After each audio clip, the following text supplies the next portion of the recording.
মুসলমান হওয়াটা যতটা ভাগ্যের, তার চেয়ে বড় ভাগ্যের বিষয় মুসলমান হওয়ার পরে আল্লাহর ইবাদত বন্দেগী করা। ঠিক কিনা? মুসলমান শুধু হলেই হয় না, মুসলমান হওয়ার পর যে ব্যক্তি তার জিন্দেগিকে আল্লাহর রাস্তায় কোরবান করতে পেরেছেন, ওই ব্যক্তি প্রকৃত মুসলিম। ঠিক কিনা বলুন?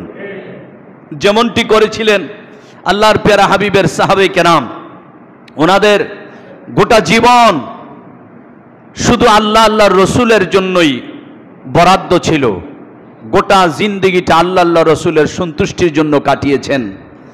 ওনাদের লক্ষ্য ছিল ওই কাজ করব যেই কাজ করলে আমার আল্লাহ আল্লাহ রসুল খুশি হবেন, ওই কাজ থেকে বিরত থাকব যেই কাজ করলে আল্লাহ আল্লাহ রসুল নারাজ হবেন। যার কারণে ১৩,০০০ বৎসর হয়ে গেছে ওনাদের ওফাত হয়েছে। কিন্তু বলুন তো বাবা, আবু বকরের নাম মুসলিমরা জানে কিনা? হযরত ওমর ফারুক, ওসমান ও আলী রাদিয়াল্লাহু তাআলা আনহুম, ওনাদের নাম মুসলমানগণ শুধু জানে এমনটি নয়, বরং মহব্বতের সাথে স্মরণও করে। ঠিক কিনা বলুন? তখন কি আর কোনো মানুষ মারা যায় নাই? গেছে, বহু মানুষ মারা গেছে, কিন্তু যাদের নাম নিশানাও নাই, কবরের চিহ্ন পর্যন্ত নাই, কিন্তু ওনারা ওনাদের জীবনকে কিভাবে কাটিয়েছেন, ওনাদের নাম শ্রদ্ধা ভরে মানুষ এখনো স্মরণ করছে, কিয়ামত পর্যন্ত স্মরণ করবে। ওনাদের মাজার শরীফের চিহ্ন তো আছেই, বরং আমার নবীজির কদমে পাকের নিচে আবু বকর, ওমর শুয়ে আছেন। যত লক্ষ মানুষ, কোটি মানুষ আমার প্রাণের নবীজিকে সালাম দিবে, প্রতিবার নবীজির সাথে আবু বকর, ওমর ওনারাও সালাম পেয়ে যাবেন। সুতরাং ওনাদের জীবনটা সেভাবে করেছেন, ওনাদেরকে ফলো করেছেন, অনুকরণ করেছেন আমার গৌসে পাক, আমার খাজা গরিবে নওয়াজ বাহাউদ্দিন নকশবন্দি মুজাদ্দিদে আল ফেসানি, শাহজালাল বাবা ৩৬০ আউলিয়া।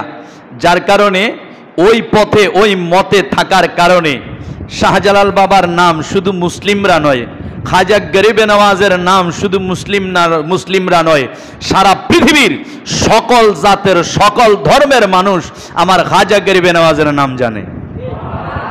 শুধু নাম জানে এমনটি নয়, যারা আজমির শরীফ গিয়েছেন আপনারা দেখেছেন বহু হিন্দু খাজা গরিবে নওয়াজের কদমে পড়ে থাকে। ঠিক কি না? হিন্দু পর্যন্ত খাজা গরিবে নওয়াজের কদমে পড়ে থাকে। আর এমনও মুসলমান রয়েছে যেই মুসলমানদের কবর জিয়ারত করতে মানুষ যাবে তো দূরের কথা, তার কবরটাই মানুষ চিনে না। ঠিক কি না?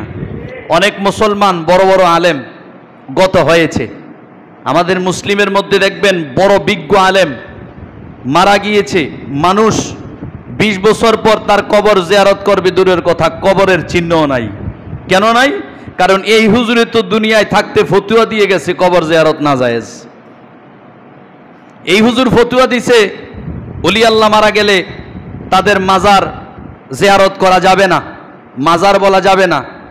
যেহেতু সে এগুলোর বিরোধী ছিল, যার কারণে দেখা গেছে তার কবরে মানুষ যাবে দূরের কথা, তার কবরে মানুষের কোরআন শরীফ একসাথে বসে মানুষ তিলাওয়াত করবে দূরের কথা, বরং একসাথে বসে থাকে মানুষ না কুকুর। ঠিক কিনা? কুকুর কবরে আস্তানা করে, কারণ ওই তো কবরটাকে তারা সংরক্ষণ করে নাই, তারা বিরুদ্ধে ফতুয়া দিয়েছে।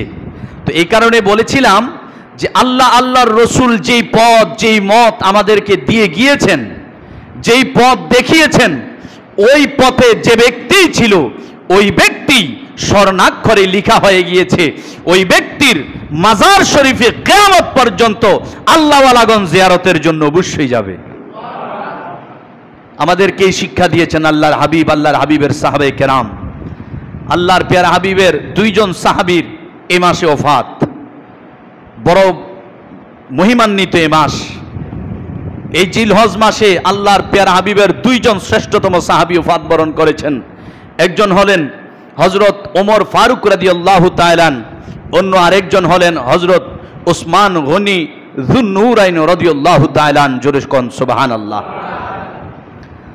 যেহেতু ওনাদের ওফাতের মাস এটা, সেহেতু ওনাদের সম্পর্কে যদি আলোচনা না করা হয় তবে ওনাদের হক আদায় করা হবে না, ঠিক কিনা বলুন?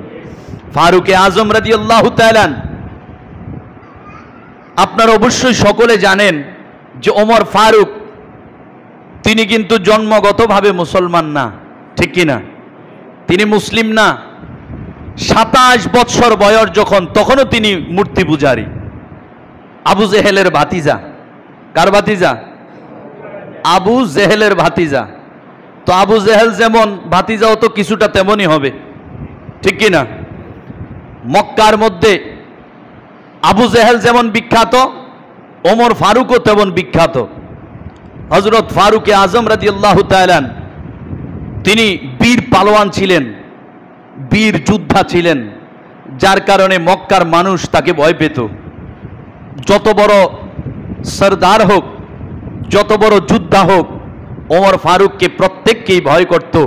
তো আল্লাহর প্যারা হাবিব মনে বড় আশা ছিল যে এত বড় একজন যোদ্ধা যদি মুসলমান হতো, ইসলামের বড় উপকার হতো। বলুন সুবহানাল্লাহ। আল্লাহর নবীর চাওয়া আল্লাহ পূরণ করে কিনা? জোরে বলুন, করেন কিনা? অবশ্যই করেন। আল্লাহর প্যারা হাবিব রাতে দোয়া করেছেন আল্লাহর কাছে, ইয়া আল্লাহ, ওমর ফারুক রাদিয়াল্লাহু তাআলা, ওমর ফারুককে, ওমর বিন খাত্তাব মানে খাত্তাবের সন্তান ওমর, ওমর বিন খাত্তাবকে তুমি ইসলামের মধ্যে দাখিল করিয়ে ইসলামের সৌন্দর্য বৃদ্ধি করে দাও। বলুন সুবহানাল্লাহ। আরেকটি রওয়ায়াত হলো আল্লাহর প্যারা হাবিব দোয়া করেছেন, ইয়া আল্লাহ, ওমর ফারুককে অথবা আবু জেহেলকে, দুইজনের যে কোনো একজনকে তুমি মুসলমান বানাইয়া দাও। আল্লাহর প্যারা হাবিব রাত্রে দোয়া করলেন। সকালবেলা ওমর ফারুক রাদিয়াল্লাহু তাআলা তিনি তখন মুসলমান হননি, তিনি তখন মুসলমান না।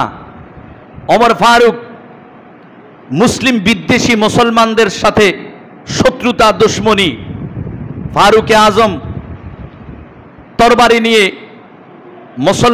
মুসলমানদেরকে মারার জন্য, আল্লাহর প্যারা হাবিবকে আঘাত করার জন্য তরবারি নিয়ে রওনা দিলেন। পথের মধ্যে আরেকজন মুসলমানের সঙ্গে দেখা, ওনাকে জিজ্ঞেস করা হলো যে ওমর তুমি কোথায় যাচ্ছ? হযরত ওমর বললেন, তোমাদেরকে পূর্বের ধর্ম থেকে ত্যাগ করিয়ে ইসলাম ধর্মে যিনি দাখিল করিয়েছেন, তোমার নবী মুহাম্মদ সাল্লাল্লাহু আলাইহি ওয়াসাল্লামের দেহ থেকে মাথাটাকে 2 টুকরা করার জন্য যাচ্ছি। বলুন নাউজুবিল্লাহ। উনি বললেন, তুমি আল্লাহর প্যারা হাবিবকে শহীদ করার আগে তোমার ঘরের খবর নাও, তোমার বোনের খবর নাও, ভগ্নিপতির খবর নাও। তোমার বোন, তোমার ভগ্নিপতি তো তোমাদের ধর্ম ত্যাগ করে মুসলমান হয়ে গেছে। ফারুকে আজম চলে গেলেন। ঘরের মধ্যে গিয়ে দেখেন ঘরের দরজা বন্ধ। ঘরের ভিতরে হযরত খাব্বাব রাদিয়াল্লাহু তাআলা ওমরের বোন এবং ভগ্নিপতিকে কোরআন তিলাওয়াত করাচ্ছেন, কোরআন শরীফ শিখাচ্ছেন। বলুন সুবহানাল্লাহ। উনি বাহির থেকে আওয়াজ শুনলেন যে ঘরের মধ্যে মধুর সুরে কি যেন তিলাওয়াত করা হচ্ছে, কি যেন পাঠ করা হচ্ছে। ফারুকে আজম ছিলেন রুক্ষ মেজাজি, মেজাজ অনেক গরম ছিল ওমর ফারুকের। ঘরের দরজা বারবার নক করলেন। হযরত খাব্বাব রাদিয়াল্লাহু তাআলা যখন দেখলেন এত বড় বীর পালোয়ান এখন যদি ঘরের মধ্যে এসে আমাকে দেখে, আমাকেও তো কতল করে ফেলবে, উনি পর্দার আড়ালের মধ্যে ঢুকে গেলেন। ওনার বোন দরজা খুলে দিলেন। ফারুকে আজম রাদিয়াল্লাহু তাআলা ভিতরে ঢুকে জিজ্ঞেস করলেন, তোমরা কি করছিলে? ওনারা ভয়ে কোনো জবাব দেয় নাই, বলল আমরা কোরআন তিলাওয়াত করছিলাম। বারবার জিজ্ঞেস করার পর তখন বলল, তোমরা মুসলমান হয়েছে, এত বড় স্পর্ধা, এত বড় সাহস কিভাবে হলো? ওমর ফারুকের বোন, ওমর ফারুকের ভগ্নিপতি, আমি এত বড় একজন মূর্তি পূজারী, আর তুমি মুসলমান ধর্ম গ্রহণ করেছ, মূর্তি পূজা বন্ধ করে দিয়েছ। এই কথা বলে ওমর ফারুক ওনার বোনকে, ভগ্নিপতিকে এমন মারা মারলো, মারতে মারতে রক্তাক্ত করে ফেললো। ওনার বোনের মুখ দিয়ে রক্ত বের হয়ে গেল। ওনার বোন ওনাকে বললেন, ভাইয়া একটু থামেন, আমি একটা কথা বলতে চাই। ওমর ফারুক বললেন, কি কথা বলো? বললেন, ভাইয়া আমাকে মেরে তুমি রক্তাক্ত করেছ, শোনো আমাকে মেরে ফেলো, আমার কোনো অসুবিধা নাই, তবে একটা কথা তোমাকে বলতে চাই, আমাকে মারতে মারতে হয়তো তুমি আমাকে মেরে ফেলতে পারো, কিন্তু শোনেন ভাই, যেই দয়াল নবীজির চেহারা মোবারক দেখে মুসলমান হয়েছি, যেই কালেমার অমৃত সুধা পান করেছি, যেই আল্লাহর প্রেমের সন্ধান পেয়েছি, আমার জীবন চলে যেতে পারে, তবুও ইসলাম ধর্ম আমি ত্যাগ করতে পারবো না। ওমর ফারুক হতভম্ব হয়ে গেলেন, এ কোন ধর্ম, এ কোন ধর্ম? যেই ধর্ম মাত্র নতুন গ্রহণ করলো আমার বোন ভগ্নিপতি, জীবন দিতে প্রস্তুত হয়ে গেল, তবুও ধর্ম ত্যাগ করতে প্রস্তুত না। রক্তাক্ত করে ফেললাম, তবু আমার বোন বলছে এই কোরআন ছাড়বেন, আল্লাহ ছাড়বেন, আল্লাহর পেয়ারা হাবিব ছাড়বে না। বোন দেখি তোমরা কি তিলাওয়াত করছিলে, একটু সেটা আমি দেখতে চাই, সেটা কেমন ঐশী গ্রন্থ আমাকে একটু দেখিয়ে দাও। ওমর ফারুকের বোন বললেন যে মা ভাইয়া, আপনি যে বলছেন এই কোরআন তিলাওয়াত করবেন, এই কোরআন তো অপবিত্র অবস্থায় তিলাওয়াত করা যায় না, ধরা যায় না। আপনি যদি কোরআন তিলাওয়াত শুনতে চান, দেখতে চান, ধরতে চান, আপনি গোসল করে আসেন। জোরে কোন সুবহানাল্লাহ। দেখেন কি সুন্দর পরামর্শ। ইসলাম যেমন সুন্দর, ইসলামের প্রতিটা কর্ম সুন্দর।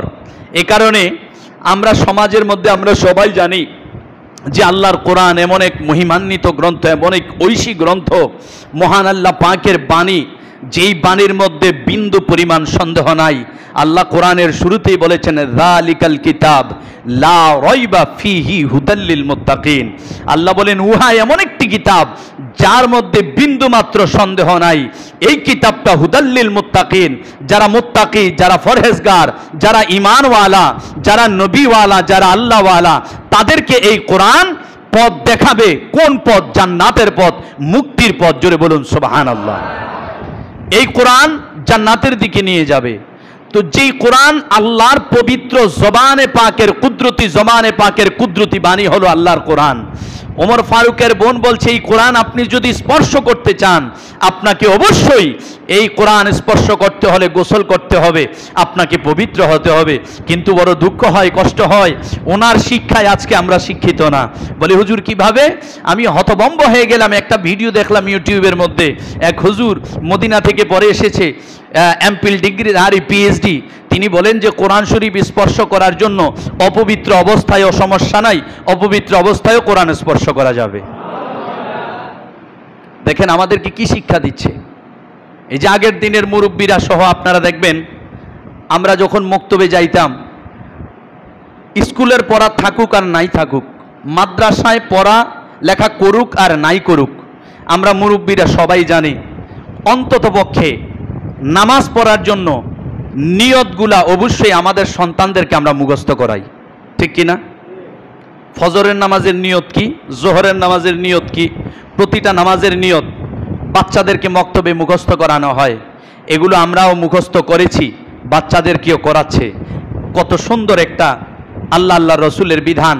কিন্তু এখন ইসলামকে নিয়ে এমন কাটসাট শুরু হয়েছে, বিতর্মীদের এমন ভয়াবহ ষড়যন্ত্র শুরু হয়েছে যে এখন টেলিভিশনের মধ্যে দেখবেন, ইউটিউবের মধ্যে এখন ওয়াজ করে কি, যে নামাজের সময় আমরা যে বলি নাওয়াইতু আন উসাল্লি লিল্লাহি তাআলা রাকাতাই সালাতুল ফজর সুন্নাতু রাসূলুল্লাহ তাআলা মুতাওয়াজ্জিহান ইলা জিহাতিল কাবাতিশ শরীফাতি, আল্লাহু আকবার। বলে না, এটা বলা যাবে না, এটা বলা নাকি নাজায়েজ। বলুন তো বাবা, এখন আমরা যাব কই? এই যে সাধারণ পাবলিক, এতগুলো সরল মনা মুসলিম, আজকে আমি ইমরান জেহাদি, আমিও মুফতি, তিনিও মুফতি, আমিও মুহাদ্দিস, তিনিও মুহাদ্দিস, আমিও মুফাসসির, তিনিও মুফাসসির। এখন অনেকের ধারণা আমাদের হুজুরে বলে এইরকম কথা, আর টিভিতে বলে আরেক কথা, এখানে এক রকমের কথা, ইউটিউব খুললে শুনি আরেক রকমের কথা। আমরা যাব কোন দিকে? আমাদের তো কোনো রাস্তা নেই, আমরা কার দিকে তাকাবো? তারাও আরবি বলে, হুজুরও আরবি বলে, কোন আরবি সঠিক আরবি আমরা তো জানি না, ঠিক কি না? জনগণ আসলে বড় বিপদের মধ্যে।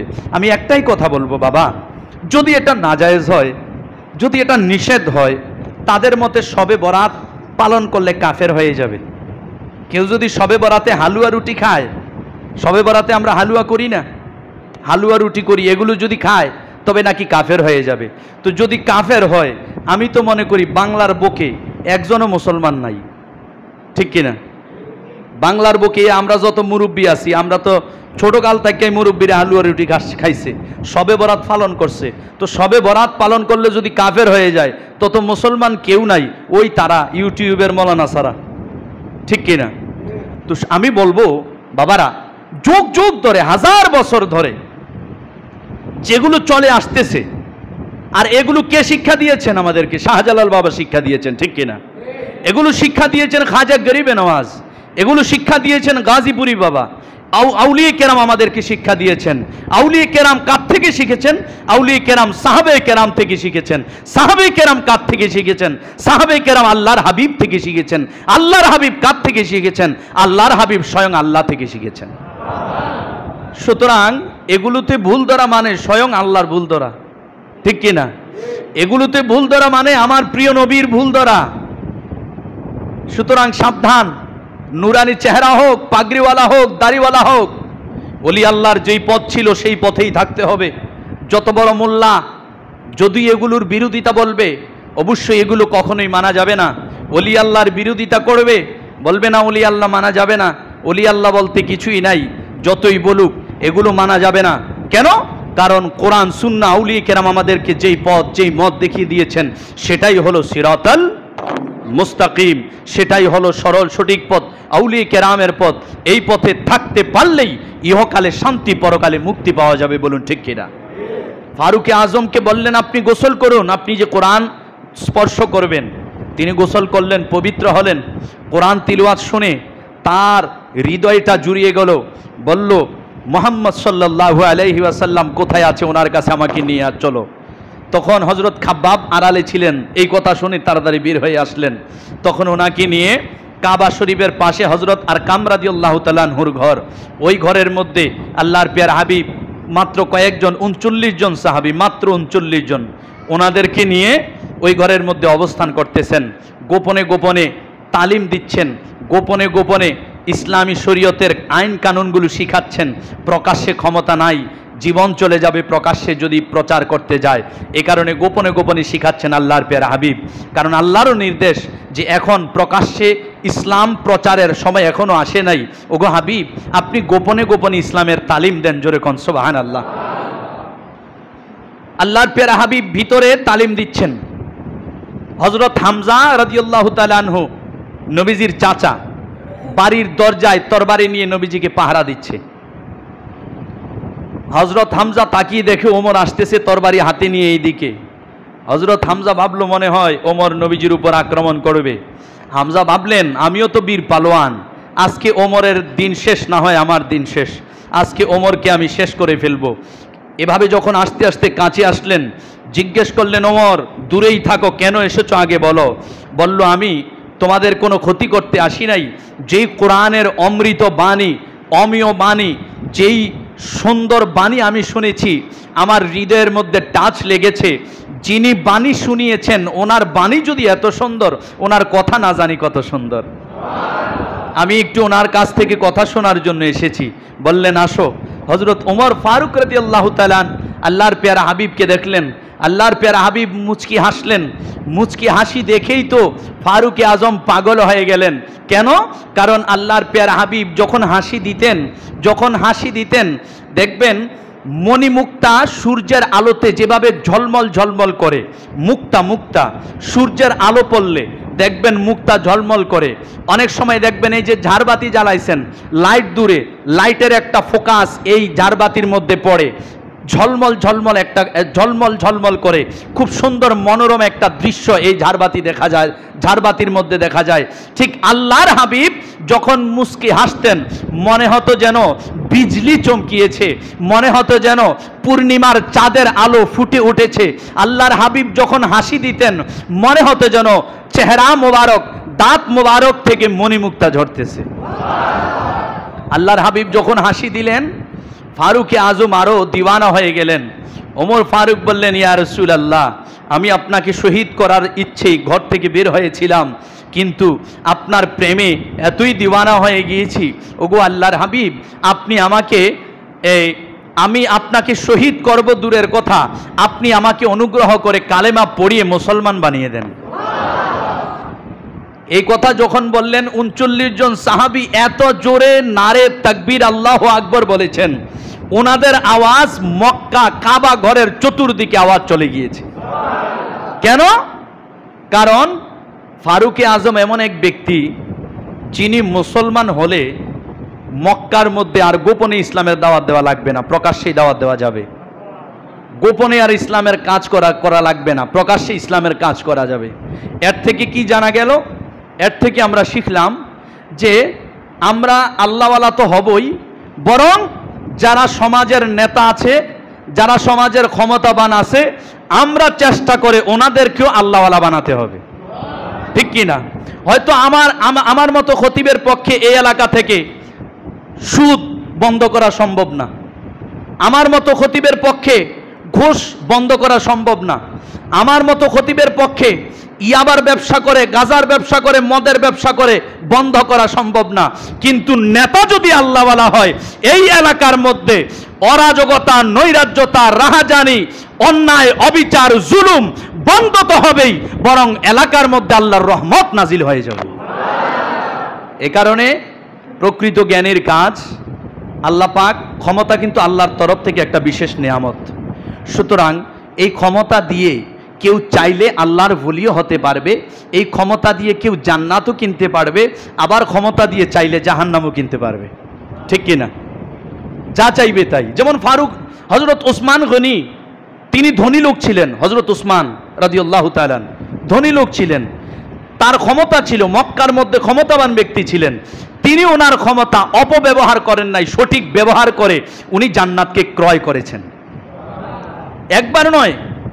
একবার নয়, আমরা তো জানি আশারায়ে মুবাশশারা 10 জন জান্নাতের সুসংবাদ প্রাপ্ত, যেই 10 জন সাহাবীকে আল্লাহর পেয়ার হাবিব জান্নাতের টিকিট দিয়েছেন, ওনাদেরকে একবার দিয়েছেন, 2 বার না। যে আবু বকরের কোনো কাজে খুশি হয়ে আল্লাহর পেয়ার হাবিব জান্নাতের টিকিট দিয়ে বলেছেন, আবু বকর তুমি জান্নাতি। ওমরকে বলেছেন, ওমর তুমি জান্নাতি। কয়বার? একবার। প্রত্যেককে কয়বার? কিন্তু ওসমান গনি এমন এক ব্যক্তি, আল্লাহর এই দুনিয়ার মধ্যে প্রত্যেকে জান্নাত, যাদেরকে আল্লাহর হাবিব জান্নাতের টিকিট দিয়েছেন একবার দিয়েছেন, কিন্তু ওসমান গনি এমন এক জান্নাতি যাকে আল্লাহর হাবিব 2 বার জান্নাতের টিকিট দিয়েছেন। তো ওসমান গনি 2 বার পেলেন, তিনি তো ক্ষমতাবান ছিলেন, সম্পদশালী ছিলেন। ওনার ক্ষমতা, ওনার সম্পদকে উনি অপব্যবহার করেন নাই। আল্লাহর রসুল যে কাজে ব্যয় করলে খুশি হবেন, উনি ওই কাজেই ব্যয় করেছেন। সুতরাং আমাদের যাদের ক্ষমতা আছে, আমাদের যাদের সম্পদ আছে, আমরা যদি আল্লাহর কাজে আমাদের সম্পদগুলো ব্যয় করি, আমরা যদি আল্লাহর পেয়ার হাবিব ভালো কাজে, একজন গরিব অসহায় মানুষ চিকিৎসা করতে পারতেছেন, আমি কোটিপতি, আমি তার চিকিৎসার ব্যয়ভার বহন করি।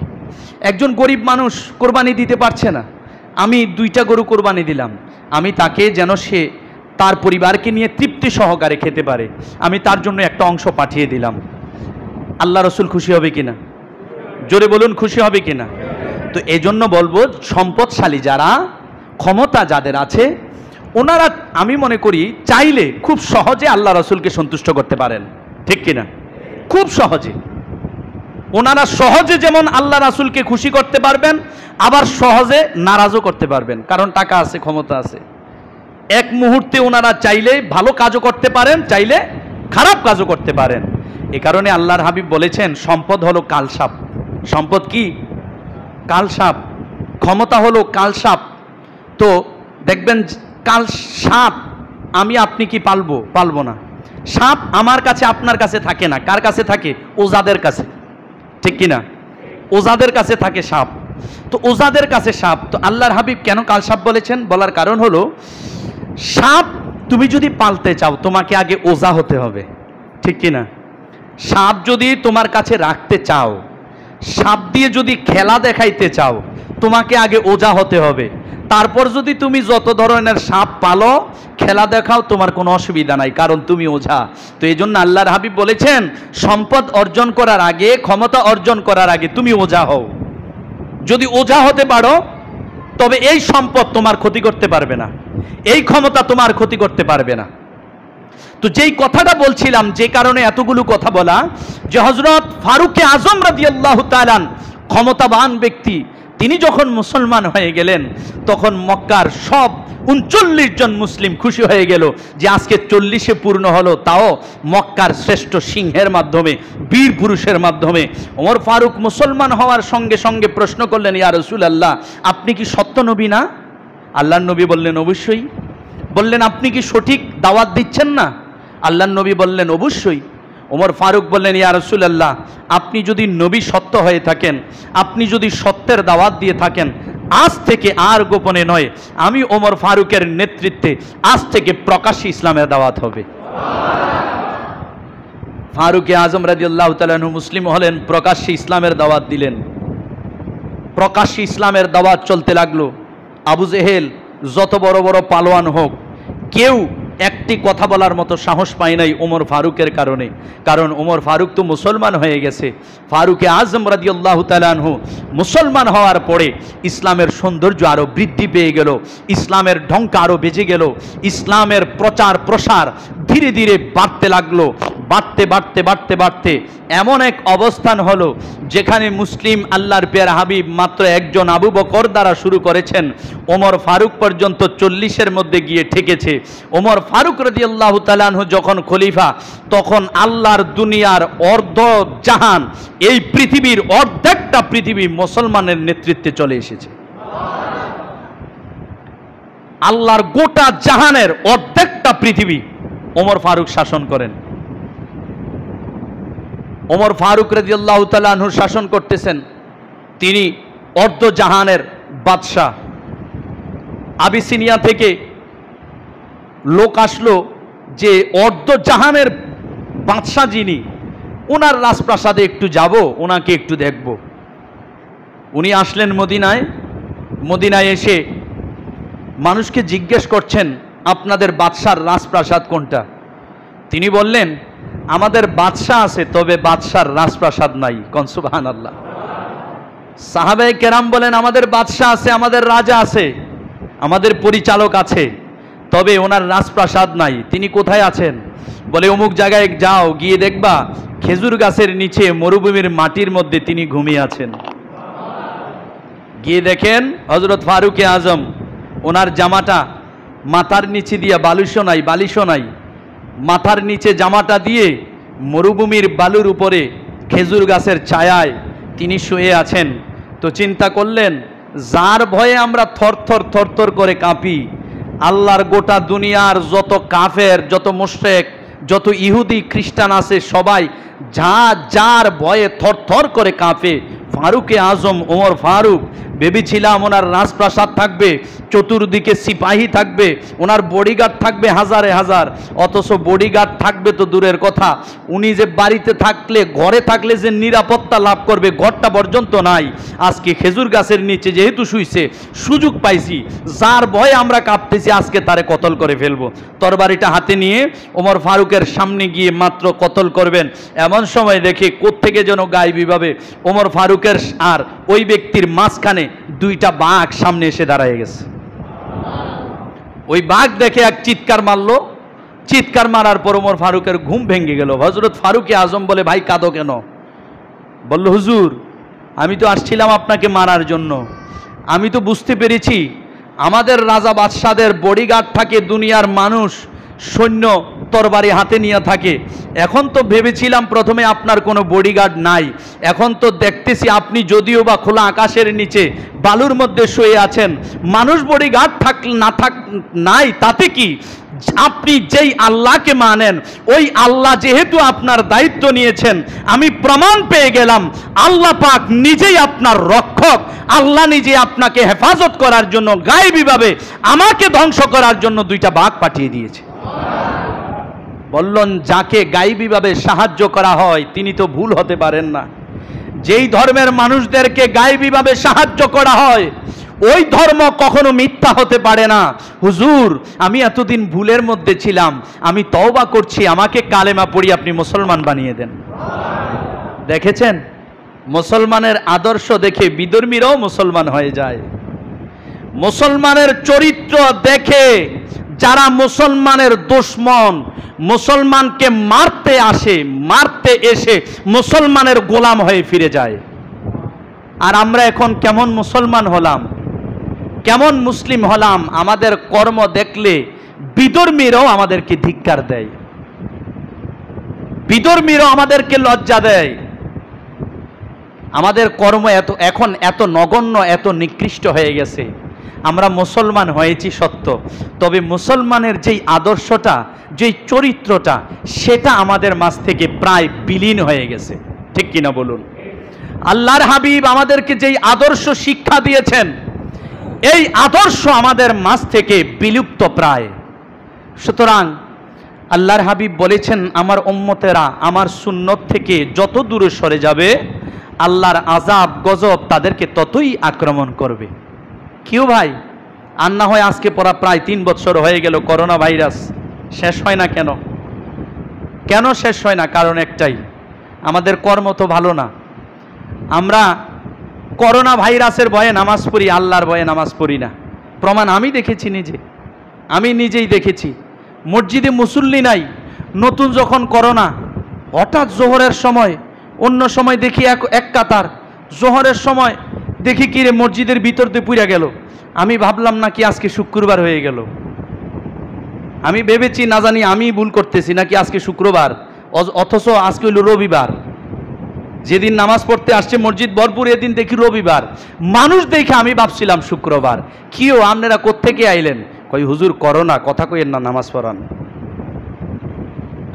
তাইলে দেখেন, আজকে আমরা মুসলমান, ভয় করার কথা ছিল কাকে, আর ভয় করি কাকে?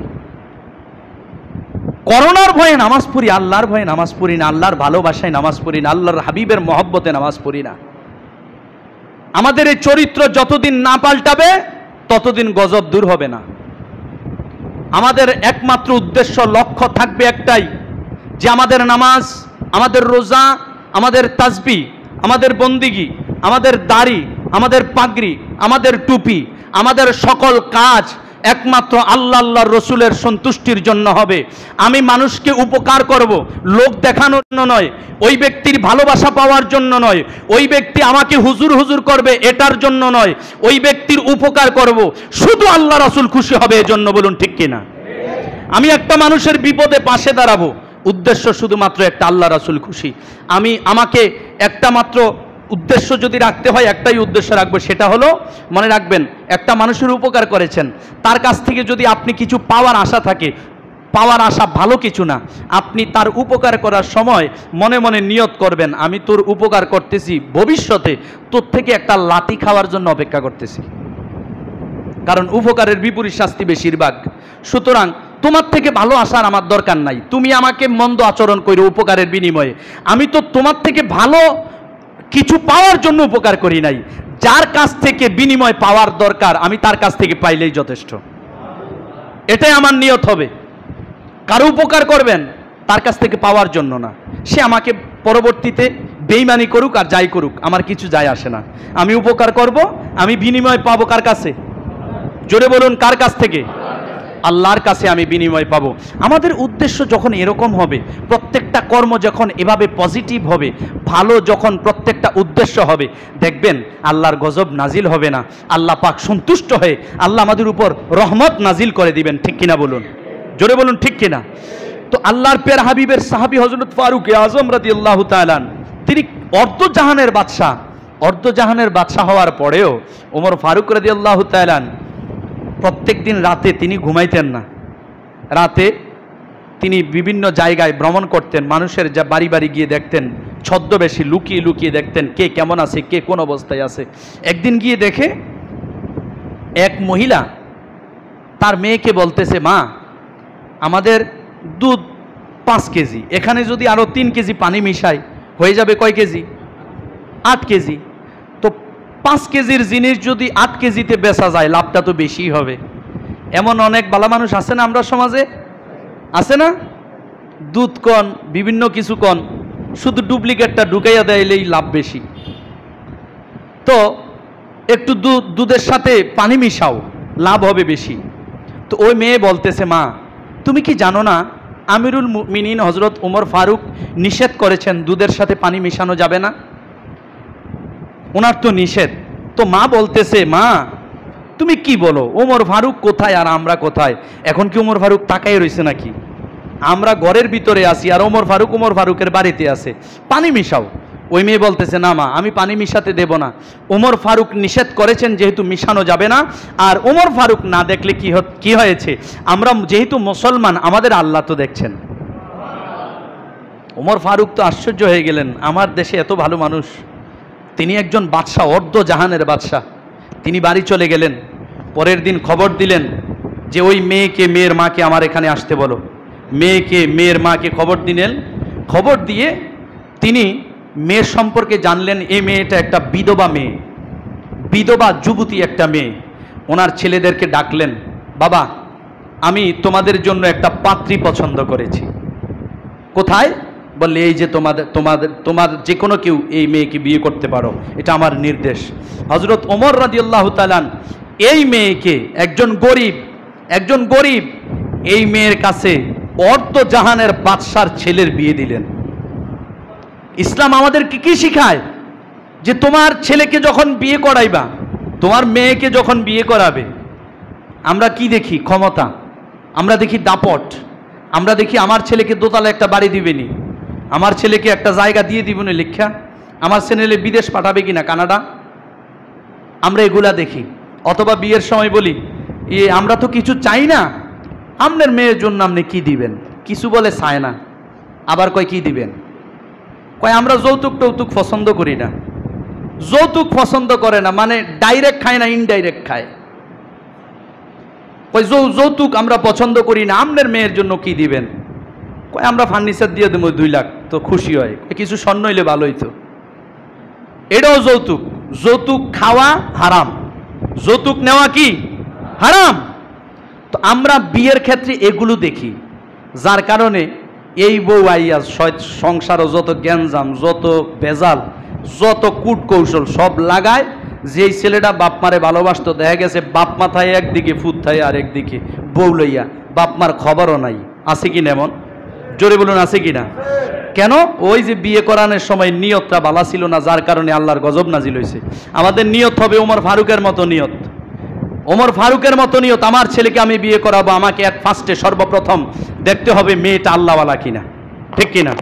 আমাকে দেখতে হবে মেয়েটা পর্দায় চলে কিনা, আমাকে দেখতে হবে মেয়েটা কোরআন তিলাওয়াত করতে পারে কিনা, নামাজ পড়তে পারে কিনা, মেয়েটা সভ্য কিনা, মেয়েটা ভালো বংশের কিনা। এগুলো দেখে বিয়ে করবেন, দেখবেন সংসারে শান্তি হবে এবং এই মেয়ের গর্ভে আল্লাহওয়ালা সন্তান জন্ম নিবে, ঠিক কিনা বলুন?